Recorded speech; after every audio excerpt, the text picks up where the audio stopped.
بسم الله الرحمن الرحيم والتين والزيتون وطور سينين وهذا البلد الأمين لقد خلقنا الإنسان في أحسن تقويم ثم رددناه أسفل سافلين إلا الذين آمنوا وعملوا الصالحات فلهم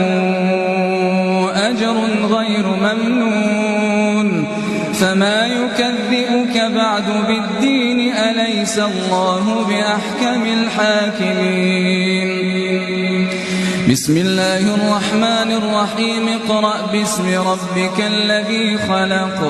خلق الإنسان من علق اقرأ وربك الأكرم الذي علم بالقلم علم الإنسان ما لم يعلم كلا